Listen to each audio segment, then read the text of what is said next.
اعوذ باللہ من الشیطان الرجیم بسم اللہ الرحمن الرحیم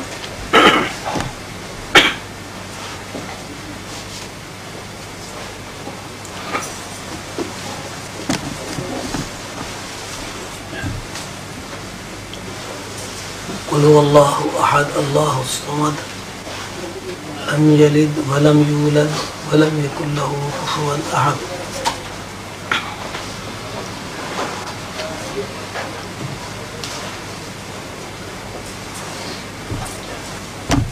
اللہ تعالیٰ نے قرآن پاک میں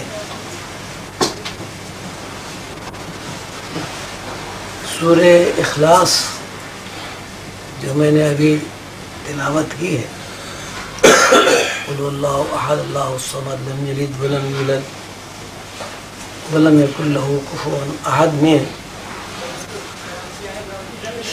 اپنی ذات کا تعارف کرایا ہے۔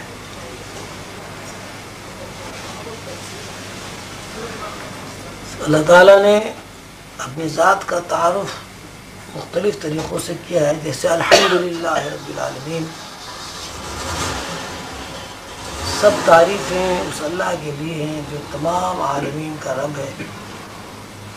الرحمن الرحیم جو رحم کرنے والا ہے۔ مالک یوم الدین جو یوم حساب کا مالک ہے۔ اللہ تعالیٰ نے خود یہ بھی فرمایا ہے کہ انسان ناقابل تذکرہ شے تھا، وَنَفَخْتُ فِيهِ مِن رُوحِي، ہم نے اس کے اندر اپنی روح میں سے ڈال دیا اور انسان حرکت کرنے لگا۔ یہ بھی تعارف ہے نَحْنُ أَقْرَبُ إِلَيْهِ مِنْ حَبْلِ الْوَرِيدِ، کہ میں تم سے دور نہیں ہوں، تمہاری رگ جان سے زیادہ قریب ہوں۔ اللہ انہ بکل شیء محیط، کہ اللہ وہ ہے کہ جس نے ہر چیز کو احاطہ کیا ہے، یعنی ہر چیز اللہ کے علم ہے اور ہر چیز اللہ کی صفات کے خول میں بند ہے۔ اللہ تعالیٰ اپنے تعارف کے سلسلے میں یہ بھی فرماتے ہیں هو الاول هو الاخر هو الظاہر هو الباطن، وہی ابتدا ہے، وہی انتہا ہے، وہی ظاہر ہے، وہی باطن۔ اللہ تعالیٰ یہ بھی کہتے ہیں کہ جو تم کرتے ہو وہ میں جانتا ہوں، جو کچھ چھپاتے ہو میں دیکھتا ہوں۔ اللہ تعالیٰ اپنے تعارف کے سلسلے میں بھی فرماتے ہیں کہ جہاں تم ایک ہو وہاں میں دوسرا ہوں، اور جہاں تم دو ہو میں تیسرا ہوں۔ اللہ تعالیٰ یہ بھی فرماتے ہیں کہ ہم نے یہ زمین آسمان اور اس کے اندر جو کچھ ہے سب کا سب تمہارے لیے مسخر کر دیا ہے۔ لیکن یہ جو سورہ اخلاص ہے، اس میں اللہ تعالیٰ نے اپنا ذاتی تعارف بیان کیا ہے کہ اللہ تعالیٰ کیا ہیں۔ اللہ تعالیٰ فرماتے ہیں کہ اے پیغمبر صلی اللہ علیہ وسلم، آپ فرما دیجئے کہ اللہ ایک ہے، یکتا ہے، واحد ہے، ایسا یکتا، ایسا واحد جس کو لفظ ایک میں بھی بیان نہیں کیا جا سکتا، اس لیے کہ ایک جہاں ہوگا وہاں دوسرا ضرور ہوگا۔ ایک کا مطلب ہی ہے کہ 2 3 4 5، یہ مجبوری ہے کہ ہم الفاظ میں بیان نہیں کر سکتے کہ اللہ اللہ احد، اللہ یکتا ہے، ایسا اللہ کہ جو مخلوق کی تمام صفات سے اور مخلوق کی تمام تعریفوں سے بالا اور بلند مرتبہ ہے۔ قل هو اللہ احد، اے پیغمبر صلی اللہ علیہ وسلم آپ فرما دیجیے کہ اللہ ایک ہے، اللہ الصمد، اللہ وہ ذات ہے جس کو کسی قسم کی کوئی احتیاج نہیں ہے، وہ کسی چیز کا محتاج نہیں۔ لم یلد ولم یولد، نہ اس نے کسی کو پیدا کیا اور نہ وہ کسی سے پیدا ہوا۔ ولم یکن لہ کفوا احد، اور اس کا کوئی کف خاندان بھی نہیں۔ اور یہ اللہ تعالیٰ نے اپنا تعارف بیان کیا ہے بحیثیت خالق کے۔ بحیثیت خالق کے اللہ تعالیٰ نے اپنا جو تعارف بیان کیا ہے،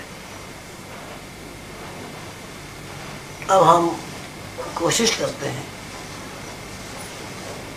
کہ مخلوق کی تعریف کیا ہے۔ اللہ نے تو اپنی تعریف بیان کر دی، مخلوق کی تعریف۔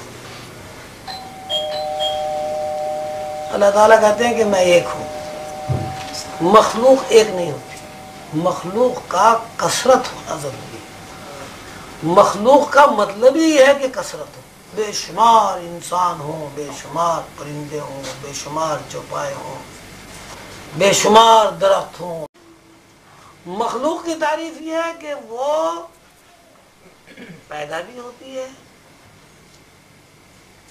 اور کسی کو پیدا بھی کرتی ہے۔ مثلا یہ کہ مخلوق کے لیے ضروری ہے کہ وہ اس کا کوئی ماں بھی ہو، اس کا کوئی باپ بھی ہو، اور یہ بھی ہے کہ وہ جو آج ماں اور باپ بنا ہے، کل کو اس سے پیدا ہونے والے لوگ بھی ماں باپ بنے۔ مطلب یہ وہ کسی سے پیدا ہوتی ہے اور کسی کو پیدا کرتی ہے۔ یہ ایک مخلوق کی مجبوری ہے، اس کے بغیر مخلوق کا تصور نہیں کیا جا سکتا۔ وَلَمْ يَكُنْ لَهُ كُفُوًا أَحَدٌ، اور مخلوق کا خاندان بھی ہوتا ہے، بغیر خاندان کے مخلوق نہیں۔ آپ نے دیکھا ہوگا کہ ایک جگہ بکریاں بیٹھی ہیں، ایک جگہ بھیڑ بیٹھے ہیں، ایک جگہ گائیں بیٹھی ہیں۔ تو اب ادھر سے کچھ گائیں آئیں، کچھ بکری آئیں، کچھ بھیڑیں آئیں، تو ایسا کبھی نہیں ہوگا کہ گائیں بکریوں میں جا کے بیٹھ جائیں اور بکریاں گایوں میں جا کے بیٹھ جائیں۔ گائیں گائے میں بیٹھے گی، بکری بکری میں بیٹھے گی، بھیڑ بھیڑ میں بیٹھے گی۔ یہ ہمارا ایسا مشاہدہ ہے کہ ہم اس کو کسی بھی طرح نظر انداز نہیں کر سکتے۔ تو اس کا مطلب یہ ہے کہ خاندان کا ہونا ضروری ہے، اور ہر مخلوق اپنے خاندان کو پہچانتے ہیں۔ مثلا بھیڑ اپنے خاندان کو پہچانتی ہے، گھوڑا اپنے خاندان کو پہچانتا ہے، کبوتر اپنے خاندان کو۔ آپ نے کبھی نہیں دیکھا ہوگا کہ وہ کبوتروں کے ساتھ بیٹھے ہوں، کبوتر کبوتروں کے ساتھ بیٹھے ہوں، حالانکہ دونوں پرندے ہیں، دونوں کے دو پر ہیں، دونوں کے دو پنجے ہیں۔ تو یہ خاندان مجبوری ہے، خاندان ہونا مخلوق کے لیے ایک مجبوری ہے۔ اب دیکھیے اللہ تعالیٰ نے اپنی 5 صفات اس صورت میں بیان کی ہیں۔ اللہ ایک ہے، کثرت نہیں ہوتا، اللہ کسی کا محتاج نہیں اور نہ اسے کوئی ضرورت پیش آتی۔ اللہ نہ کسی کا بیٹا ہے، نہ اللہ کسی کا باپ ہے، اور نہ ہی اللہ کا کوئی خاندان۔ اب یہ اللہ تعالیٰ نے جو اپنی ذاتی تعارف کرایا ہے، اس میں تلاش یہ کرنا ہے کیا مخلوق اور خالق میں کوئی ایسی ایجنسی موجود ہے جس ایجنسی کے ذریعے مخلوق کا اللہ تعالیٰ کے ساتھ تعلق قائم ہو سکے، جس ایجنسی کے ساتھ مخلوق خالق سے اتنی قریب ہو جائے کہ خالق اور مخلوق کا ایک رشتہ قائم ہو جائے، خالق مخلوق کو پہچان لے اور مخلوق خالق کو پہچان لے۔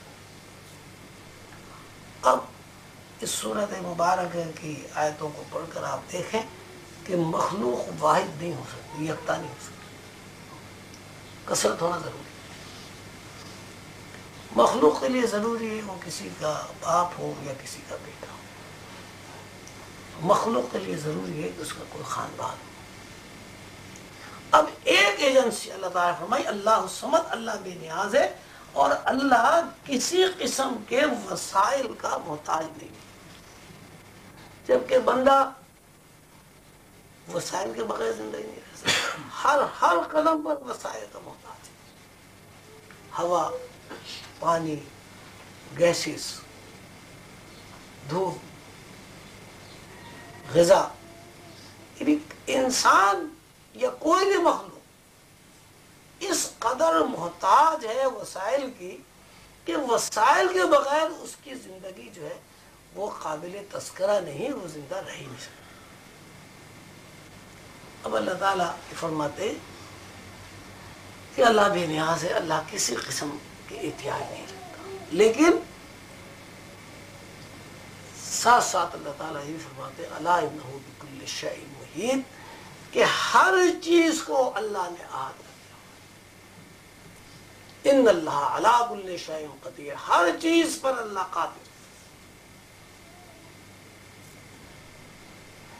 تو یہ ہر چیز کو اللہ نے احاطہ کیا ہوا کا مطلب یہ ہے کہ جتنے وسائل اللہ نے مخلوق کے لیے پیدا کیے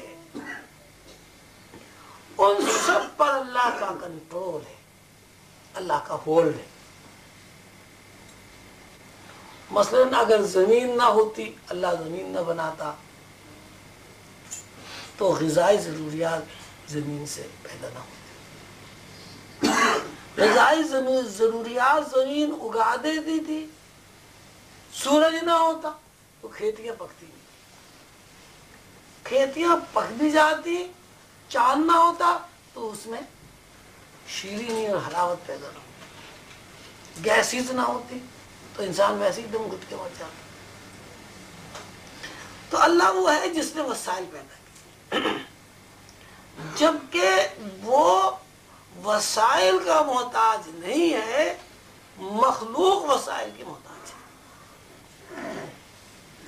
تو اللہ نے یہ اپنی جو 5 تعریفیں بیان کی ہیں، ان 5 میں 4 میں تو مخلوق مجبور محض ہے کہ اللہ کے ساتھ ہم رشتہ ہو ہی نہیں سکتے.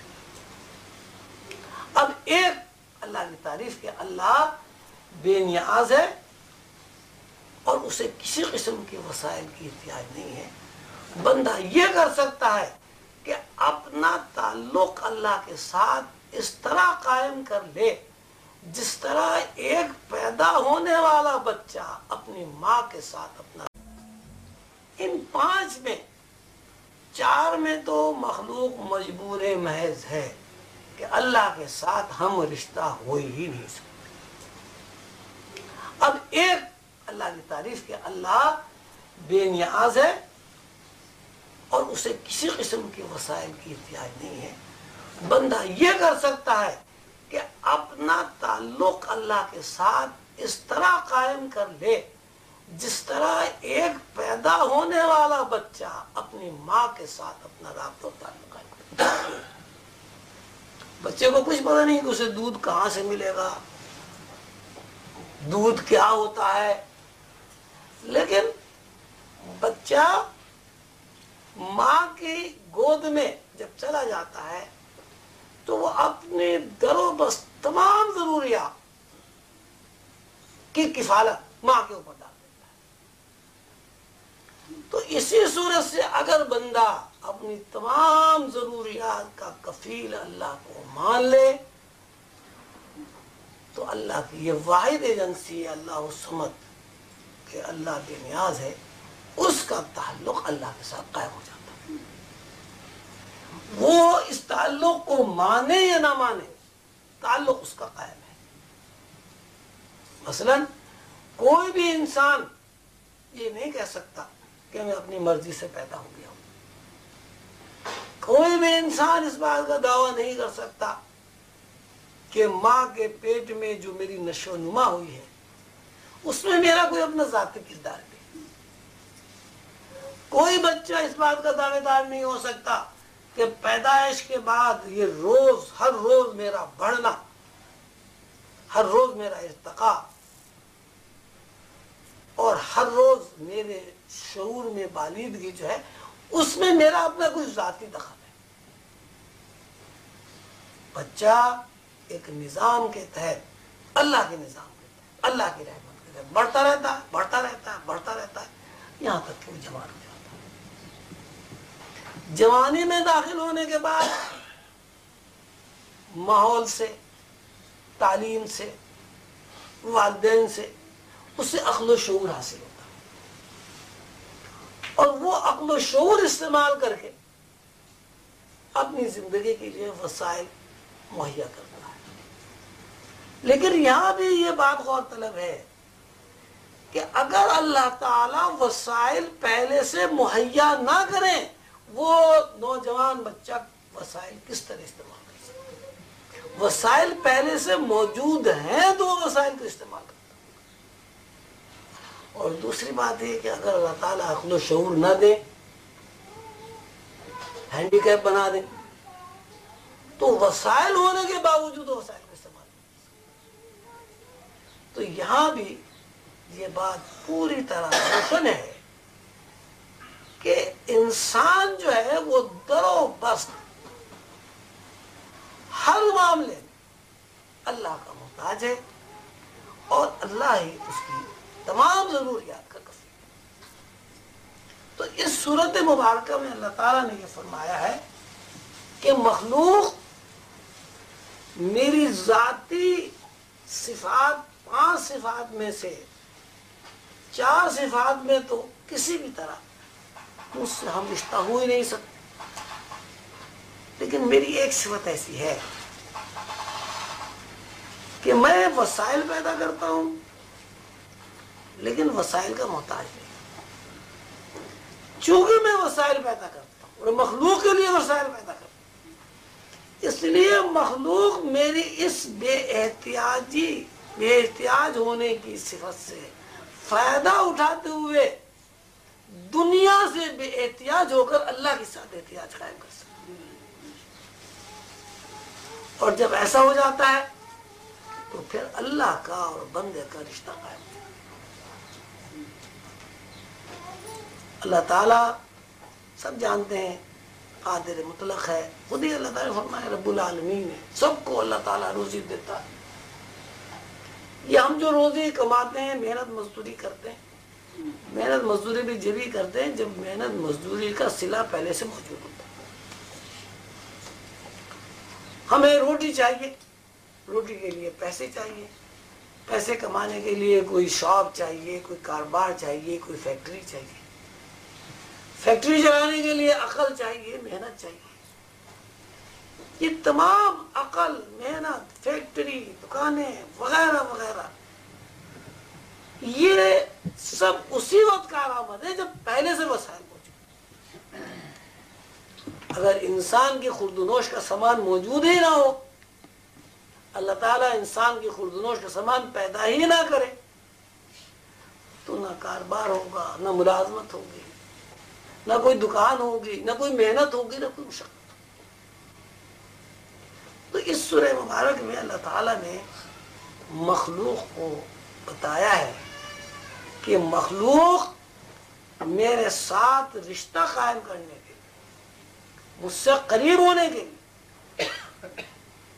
ایک کام کر سکتے ہیں کہ وہ میرے پھیلائے ہوئے وسائل کو زندگی کا مقصد نہ بنائے، زندگی کا مقصد میری ذات کو بنائے۔ جب اللہ کی ذات مقصد بن جائے گی تو وسائل آٹومیٹک آپ کے تابع ہو جائیں گے۔ اس لیے کہ تجربہ یہ ہے کہ جب تک آپ کے اندر عقل و شعور نہیں ہوتا، جب تک آپ کی اپنی انفرادیت یا اپنی ذات کا جو تمثل ہے، یہ اپنی ذات کا کیا کہنا چاہیے کردار ہے، وہ متعین نہیں ہوتا، اس وقت اللہ تعالیٰ آپ کو اس سے اچھی روزی فراہم کرتا ہے جب آپ کی ذات کا کردار متعین ہو جاتا ہے۔ جیسے میں نے عرض کیا نا، دیکھیے بچہ پیدا ہوا، اللہ تعالیٰ نے ماں کے دل میں محبت ڈال دی، باپ کے دل میں محبت ڈال دی۔ اب بچے کی ساری ضروریات کی کفالت ماں باپ کر رہے ہیں، لیکن اگر اللہ تعالیٰ ماں باپ کے دل میں محبت نہ ڈالے تو بچے کی پرورش نہیں ہو سکتی۔ اللہ تعالیٰ ماں باپ کے دل میں محبت بھی ڈال دے اور ماں کے سینوں کو دودھ سے نہ بھر دے تب بھی پرورش نہیں ہو سکتی. اب آپ کہیں گے صاحب آج کل تو ڈبوں پہ پرورش ہو جاتی ہے. وہاں بھی صورت ہے کہ اگر اللہ تعالیٰ بھیڑ بکریوں میں گایوں میں دودھ پیدا نہ کریں تو دودھ کا ڈبہ نہیں مل سکتا. تو آپ کی پرورش اللہ تعالیٰ نے اس طرح کی کہ اس نے آپ کی زندگی کو پروان چڑھانے کے لیے والدین کو آپ کا وسیلہ بنا دیا اور والدین کے دل میں محبت ڈال دی. یہ سورت جو ہے قرآن پاک کی جو میں نے آپ کو پڑھے ہم بہت پڑھتے ہیں, نمازوں میں بھی پڑھتے ہیں, جب اصال ثواب کرتے ہیں, فاتحہ کرتے ہیں جب بھی پڑھتے ہیں, دم درود میں بھی پڑھتے ہیں. اس کے پڑھنے کا ثواب بھی بہت بتایا جاتا ہے. لیکن آئندہ جب آپ اس سورت کو پڑھیں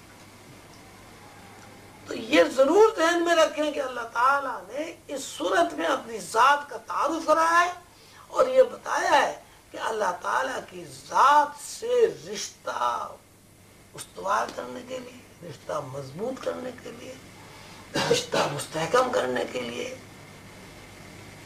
انسان کے پاس